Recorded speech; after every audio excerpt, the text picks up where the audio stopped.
Has this ever happened to you? You're just going about your day and the power goes out. Great. Bama game was about to come on. So let's talk about how you can have backup power without breaking the bank.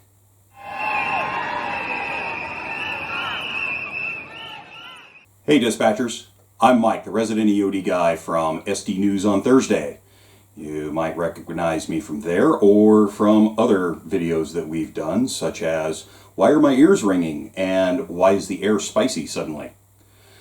So Chris told me I have to start earning my keep here at Survival Dispatch. It's either that or go back to stripping, and we're just not gonna repeat those mistakes.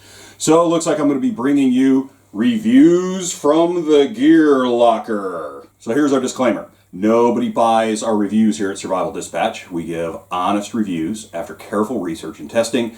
So there are no punches to be pulled, folks. You cannot say I didn't warn you.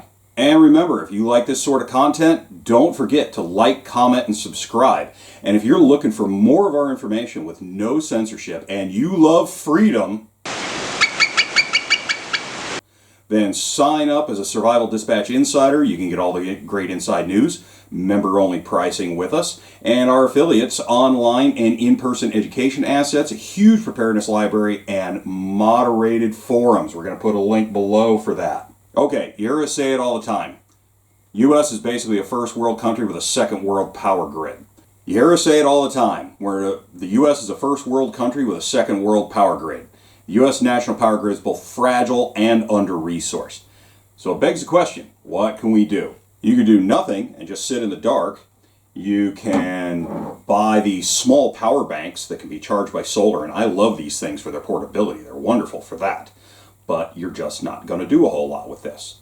You can get yourself a generator, whether it's portable or a whole home unit, which is great, but you're limited by fuel at that point.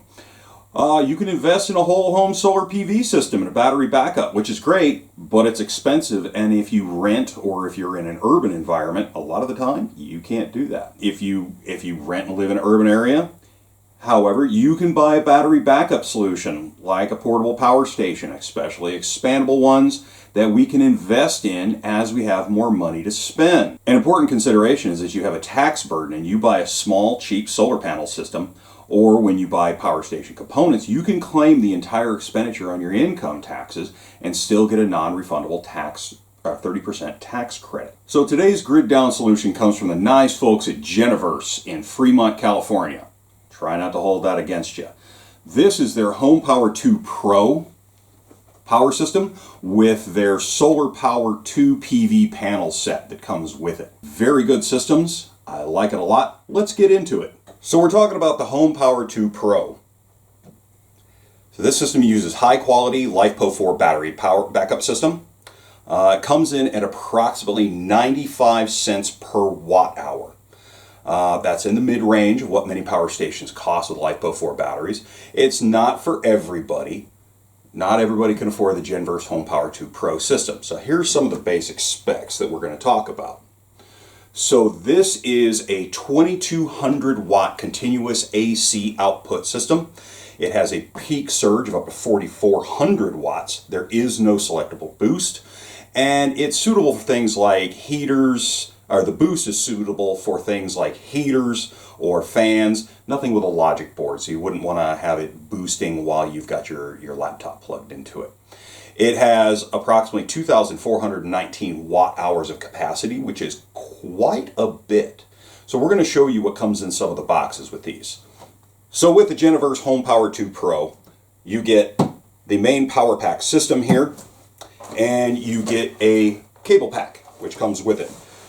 Open up your little kit here. You get a AC power cable, and you also get a DC power charging cable.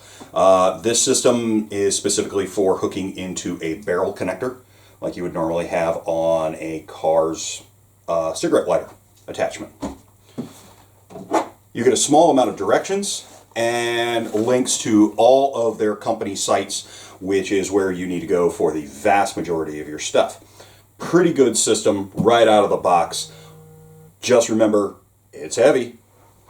Let's talk about the solar panel now. So the Geneverse Solar Power 2 panel set comes in this box. We're going to talk about what comes in the box with it.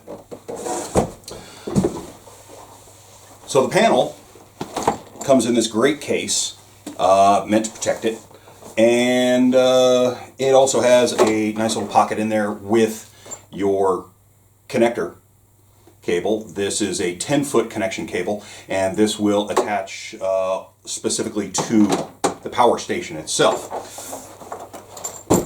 Let's talk about our panel here. It is a 4-way fold system. It buttons up. It is rigid. On the back, it has a few stands that actually work fairly well. They're rigid. A lot of the time you wind up with thin wire ones, or even just, rubber coated cardboard. They don't always work real well. These are not too bad. So the system folds out. It's quite large. This is a 4-fold panel set, very large, rigid. The legs are very good for setting it up so that you can angle appropriately with the sun. Again, fairly large, but it folds up in a fairly compact package. Okay, about the power system here. So it's very sturdy, very heavy frame, makes it great for RVs, truck beds, or use on a job site. I like it for that. It is heavy, weighs in at 61.3 pounds, but that's normal for this size of a battery system. So let's talk about what's going on here. We have an intelligent display operating here, and it will give you all sorts of information that you may not know, but you want to know. Next, we have a light on the front, just for your lighting needs in an emergency situation. And then down here we have all of our outputs. This is one of the things that I very much like. It's a very intelligent layout. All of the input is on the back, all of the output is on the front. For our output ports, we've got the DC outside over here. So you've got 2 USB-A connectors. They are 18-watt fast charge, Qualcomm Quick Charge 3.0 standard. And then we've got 2 USB-C outputs. Those are 100 watt, so they are fine quality standard. On the AC outside, over here, we have 3 120 volt to 2200 watt pure sine wave AC ports. These are really, really good, and you can select whichever one you want. Now you'll notice that the fan is running right now. That's about as loud as this fan gets. You can select both sides simultaneously or just one, if you like. You get output over here on the port, and it shows you everything that you are running, how much time you have left based upon the output that you have drawing from the battery system. Okay, here on the back, like I said, all the input is in the back in one place. You've got 3 different ports back here. You have a standard 110 AC charging port, and that's an 1800 watt input maximum there. And then we also have 2 barrel connectors. These can be used for 2 different things. One, solar charging up to 4 of those 200 watt panels, 800 watt max input, or you can use the 12 volt 10 amp car charger port to come in off of a standard DC system. You can direct charge from solar to the battery. And here's something that's really cool that I think you're all going to like, and anybody that's worked with power systems overseas before has seen this as a problem. This system, and a lot of new systems, it comes with ACPS, Automatic Continuous Power System. It enables the ability to charge the battery at the same time it powers your devices for optimal battery performance and uninterrupted use. So what does that mean? It means that you can use this as a backup power source for, say, your refrigerator or freezer full time. When the power goes out, the battery just automatically takes over, which is a great thing if you happen to not be at home. So this begs the next question. Mike, what can this thing run? Well, funny you should ask. So, you could power home devices operating under or around a continuous 1800 to 2200 watts during a power outage. You can run hemodialysis machines, you can run freezers, you can run a refrigerator for meds, you can do all kinds of stuff like that. You can use this camping, conventions, craft fair, local business booths, whatever you need to do. I'm using this in my office currently as a backup interrupted power system because my power goes out here all the time. So the limits depend exclusively on what you test and the wattage of the individual devices. It doesn't mean, okay, I can run my house continuously for this amount of time. Test it with what you have available. So how long can it run a standard fridge? 10 to 35 hours depending on the draw. So here's a great example. I ran my 26-foot camper trailer, except for the air conditioning, because that's 30 amp and this is only a 15 amp system. I ran it for about 6 hours. I had the refrigerator running, I had the water heater running, I had fans, I had music, I had lights, all kinds of stuff like that. Ran it for 6 hours, still had 30% power remaining on this system.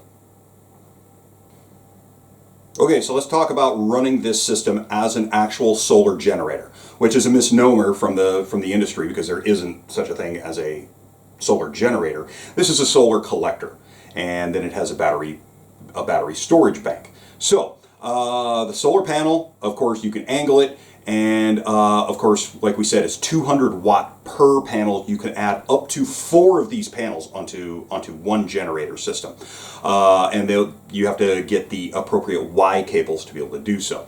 The system itself charges 6 times faster than competing generators with a built-in maximum power point tracking charge controller on this system.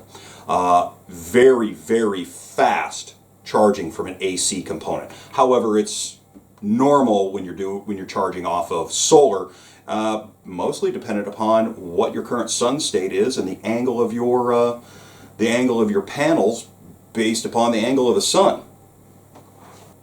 Okay, let's get into the rough part. How much does it cost? The HomePower TWO PRO base station MSRP is at $2,299. All right, that's about 95 cents per watt hour. That's mid-range for LiFePO battery backups. You are getting what you pay for with this system, though. The LiFePO 4 systems are absolutely outstanding. I dug around a little on their website, and I found that if you use the code STORM SAVINGS, you get an additional $150 off at checkout, or if that's not working, you can always use the code SURVIVALDISPATCH100 and get $100 off at checkout.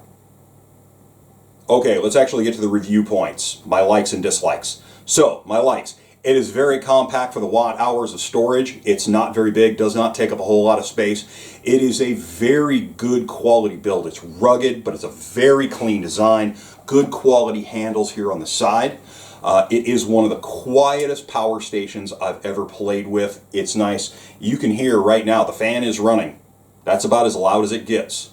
It's mid-range per watt hour, the LiFePO battery capacity, but they're good quality batteries.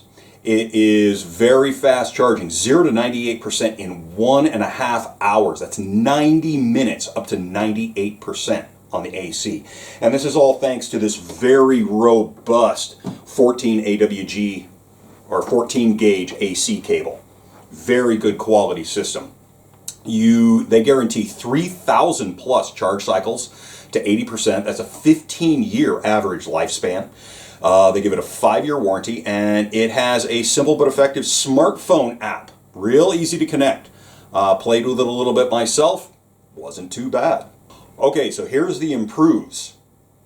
There's a couple of things that I don't like about this, but I'm real picky when it comes to these things, so don't necessarily take this. Just take these things at face value. So, all the plugs on this thing, primarily for the PV, these are proprietary plugs. You have a proprietary plug here on the PV panel, and you have a proprietary 8.3 millimeter drum plug for your bank input. This is the plug for the PV panel. This is the proprietary 8.3 millimeter for the back input. Adding additional PV panels requires proprietary Y plug splitters. The only place that you can get them from is Geneverse. Okay, that's fine. One problem that I do have, the PV power cable is 16 gauge. That provides more resistance than necessary than if they had used a 14 gauge cable. I would have gone a different way, but that's me. The PV power cable is only 10 foot long. There is a 33 foot extension cable available, but also it is proprietary. There are no wheels or an extending handle like you would have for luggage. So it's a lot easier to move around that way, but this is actually a pretty common shortcoming. Making these things a little bit more mobile is just something that's kind of coming out, so I wouldn't hold that against that to these guys. Also, the last thing that I see as a failing on this is you cannot add additional power banks to increase your watt hours. However, this is a slightly older design. I'm sure that Geneverse is probably going to come up with something real good here in the near future that is going to allow us to stack additional power banks. So, all of the speed and feed tech details are going to be in the description below. Make sure you check those out if you're interested in this. Don't forget to like, subscribe, click that bell so you get notifications. And if you want the good information that's back behind the curtain, then I guess you're going to have to become a Survival Dispatch Insider, which we'll have information below for as well. Overall, though, this Geneverse system, I like it. It's very good. If you are just getting into this and you're only going to have one system to back up your house, get this all as one kit. You're probably not electrically savvy, but you're just getting into this, so you're not going to wind up doing anything weird with it. I strongly suggest this system. It is a very good quality system, especially if you're going to take it into your house. You're not going to move it around a lot. Dispatchers, have a great day. Like, click, subscribe. You be safe out there.